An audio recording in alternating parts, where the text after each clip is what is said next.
B and J. What is it about these two people that elicit such strong reactions from the whole world? They're not all negative. There are some people that love and admire them and are devoted to them and they're obsessed with them and they feel like those two can do no wrong. But then there's another extreme. There's the people who just have such negative feelings about these two people, particularly Beyonce. If you're new to this channel, please subscribe. I like to talk about pop culture and things in the news and give my commentary on them. Thank you for watching. Please join our little growing family and let's get back into the video.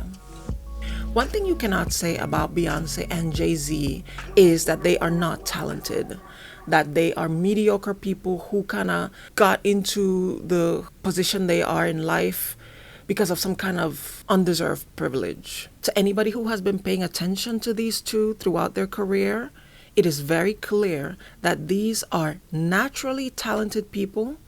They are very good at what they do, and they work really hard at becoming better at what they do. Jay-Z is a very talented rapper. He's a prolific lyricist. Some people have put him at the top of the list of greatest rappers alive today. And I wouldn't dispute that. But it is clear that he is very smart, very good at putting words together, mixing rhyme and metaphor, understanding the power of beat and cadence. He also has a very good ear for what kind of melodies are going to add a certain emotion to the lyrics he puts together. So the man is very talented and he has a career that backs it up. And then there's Beyonce. I've talked about this in the past. I've made a couple videos talking about how smart she is, how talented she is. So she has her natural abilities, right? She's very good at singing. She has a beautiful singing voice. She's physically beautiful. She has the look that in the Western world we consider to be conventionally beautiful. That helps. But what sets Beyonce apart from maybe other people who may be naturally talented is her constant pushing of herself to her limits. In order for me to meet my goal, I'm limiting myself to no bread, no carbs, no sugar, no dairy, no meat, no fish, no alcohol. And I'm hungry. To work hard, to rehearse, to learn.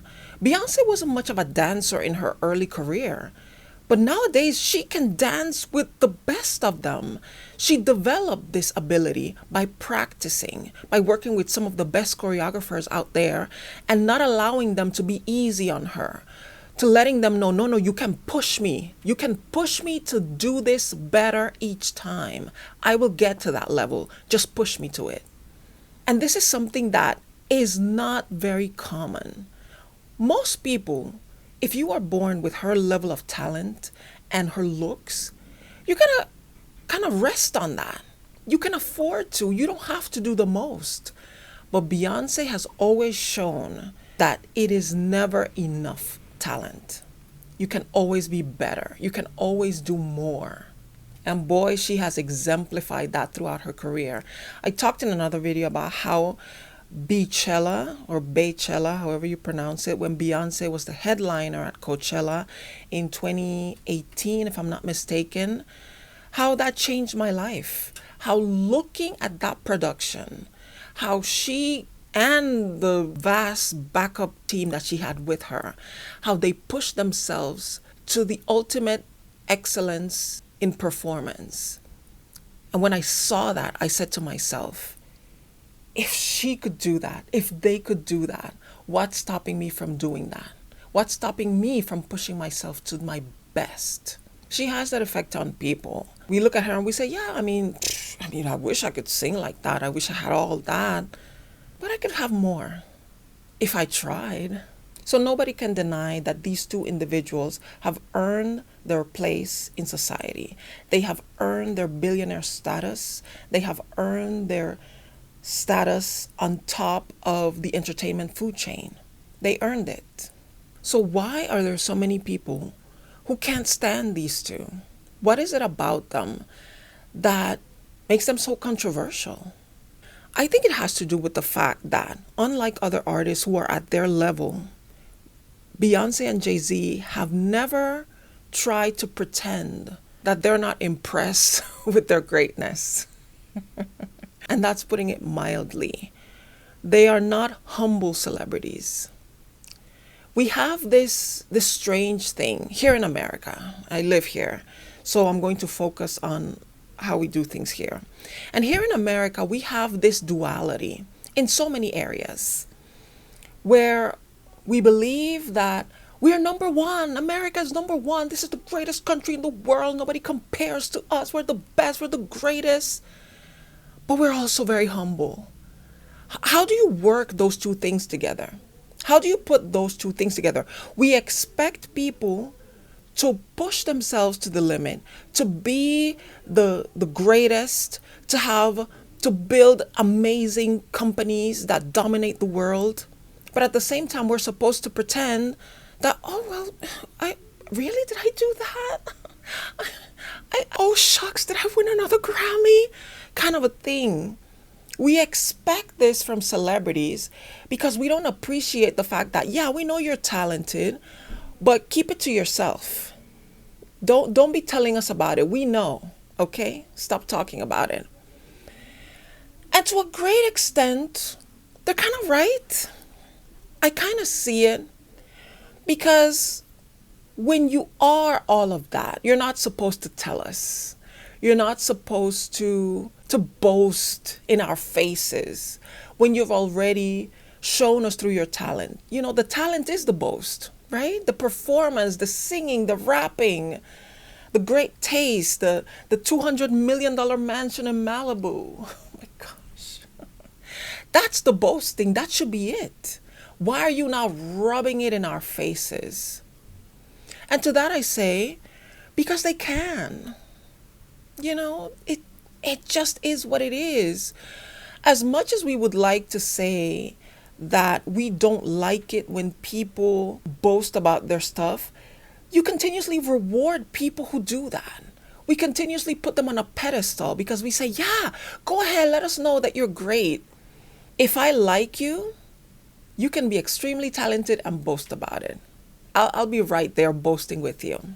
But even for people who may have liked Beyonce and Jay-Z, after a while, the boasting kind of becomes unbearable, especially if you yourself feel that you will never be able to achieve the things that they have achieved, whether it's because you don't have the talent or because you feel that all the talent in the world doesn't matter if society or the world continues to put barriers in front of you. And you don't feel that you have what it takes to overcome these barriers. Maybe you've been trying to jump over them for the longest time and it's just not working. It hasn't helped. You get this feeling, this uncomfortable feeling of, okay, so you were lucky to get there. Why wasn't that same luck afforded to me? And then there are other people in society who feel that because of who they are and because of who people like Jay-Z and Beyonce are, it's like, wait a minute, you're not supposed to be up there. It's supposed to be people like me. There's a little bit of that too. But in any case, there's a delight in reporting about the downfall or the potential downfall of these people. We heard recently that Beyonce, after coming out with Cowboy Carter, that she didn't receive any nominations for the Country Music Awards. And there were so many people that were laughing at this. And this is what you get trying to ingratiate yourself with those people. Well, personally, can I be honest? Is this a safe place? I don't think Cowboy Carter was a great country album.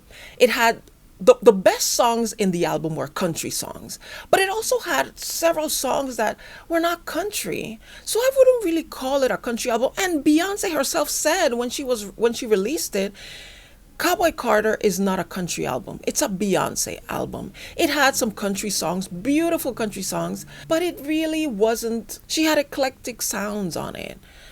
So maybe for that reason, the CMAs decided not to give her any nominations. Some people were saying that because this was just her dipping her toes into the country music industry and not really showing interest in belonging to the country category, that's why she was not nominated. I don't know if that's true.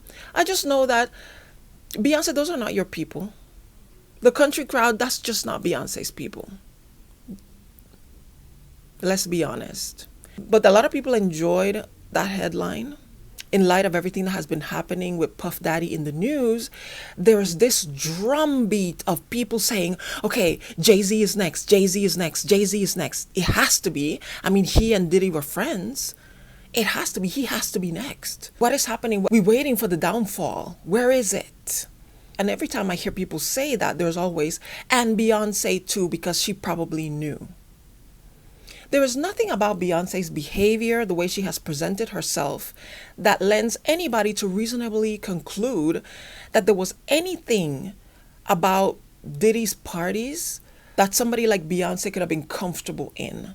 There is nothing, and by the way, a Diddy party is not the same as a Diddy freak off. We're seeing all these photos of all these people who attended Diddy's parties, and there's all this assumption, oh, well, I'm sure they, when the lights went down, they were all participating in this lascivious behavior. You don't know that. Diddy threw a lot of normal parties. I remember every 4th of July back in the day, he used to throw a white party in the Hamptons. And this was it was either the Labor Day party or the 4th of July party. But this was the event of the year, and all these celebrities used to go to it. Do you really believe that Sarah Jessica Parker and Matthew Broderick were getting down like that? Aretha Franklin? Denzel Washington? I mean, these are people who you just can't assume that they were participating in some of the darker situations that were happening. And even people who have talked about they saw things, they would say that they would go to a normal Diddy party, and then at a certain time after 3 a.m, after most people had left, that's when some people would go into certain rooms and things were happening in those rooms. I don't believe that the freak-offs were things that were so open and in front of vast crowds. We kind of know that that's not true. And so, yes, there were a lot of parties where you saw Beyonce and Jay-Z attending. There were the Grammy brunches that every year I look forward to seeing the TikToks and the videos, because I just love luxury. I love that thing, the brunches and the events and the clothes and the food. I just, I'm really attracted to that kind of a stuff and living vicariously through people's photos. And so, yeah, these events were happening, but I don't believe that they were getting down like this at 10 a.m. in a mansion in Beverly Hills, with caterers and security and all this thing. It wasn't happening. These were things, the freak-offs were things that the participants and the observers were part of a smaller group, a smaller, more sinister, more deviant group of people who like that stuff. And understand this, I am not a part of the entertainment industry, but don't assume that the majority of the people in the entertainment industry are all part of this cabal of darkness and deviant behavior. That is not true. It doesn't even follow human nature. We know that these extreme activities that are a sign of extreme proclivities belong to the few. It's the sociopaths, the psychopaths that really find themselves feeling at home in these groups. And even among the most exclusive people, you have groups within those groups that participate in those things. But it's not a thing of all of them. So in this thirst to grab everybody and bunch all these celebrities under the umbrella of deviance and disgusting behavior, I see that there's a particular desire to lump Beyonce and Jay-Z with them because people have just been preying on their downfall. There's a lot of people who come to this town, to Los Angeles, and they want to become the next big thing, and they want to be the next celebrity, and they want to be the next Beyonce, and they want to be the next Julia Roberts, and they want to be the next Brad Pitt. And when they come here, they realize, oh, I'm actually a small potato among really talented, really unusually beautiful people. And a lot of these people are bitter because they thought that because they were the greatest thing in their small town, that they were going to come here and be like, okay, I have arrived. This is the town where people are going to recognize my greatness. But then you find yourself surrounded by 500,000 other people who feel the same way about themselves. They all came here thinking, I'm going to be the next big thing. And when they don't make it, they doubt themselves. That's usually the first stage. Maybe I wasn't as good as I thought. You probably weren't. But then after a while, when resentment grows, they think, I bet you they made it not because they're more talented than me. I bet you they made it because they made a deal with the devil. It's because they're not good people. It's because they participate in these horrible rituals that I would never participate in. And because I have a moral compass, that's why I'm not up there. That's the reason. It's not talent. It's not ability. It's not luck. No. It's because the game is rigged. And the only people who are going to make it are the people who bow down to these lower baseline, deviant, animalistic desires. That's the reason why. And that may be the case with a few people. But the people who made it through special privilege are the people who are mediocre.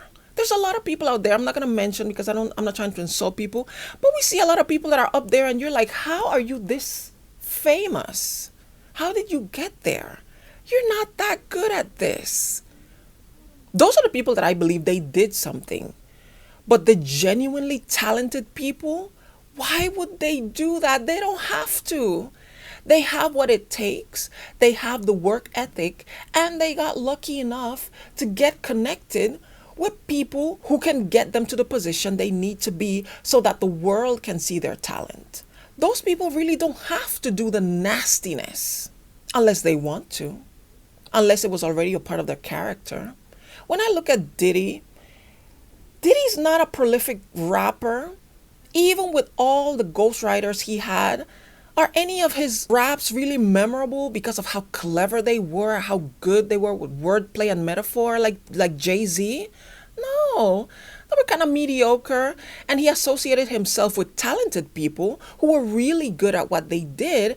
And he took advantage of them. A lot of people have stories of how Diddy used their talents and never paid them. Diddy's greatest talent was connecting with people. But did he deserve to be at the top of the food chain the way he was just based on his talent? No. B and J, they can back it up. They can back it up. If Beyonce hadn't had connections through her father who quit his job and he really tried to make her a big fish in Houston, Texas, where she's from, and then from there she got enough visibility to go into the rest of the world and become talented, Beyonce could be singing down there at the corner that I'm looking at. She could be standing there with a microphone singing and somebody would sign her because she's that good. She doesn't have to do rituals and go into deviant behavior. That's my belief. I don't believe that she would have to do it. Now, Jay-Z, on the other hand, I don't know. I am at the place where I just don't know. You just don't know when it comes to men, the kind of things that a lot of them are into. But if I hear a story, I might believe it. But somebody like Beyonce doesn't need any rituals.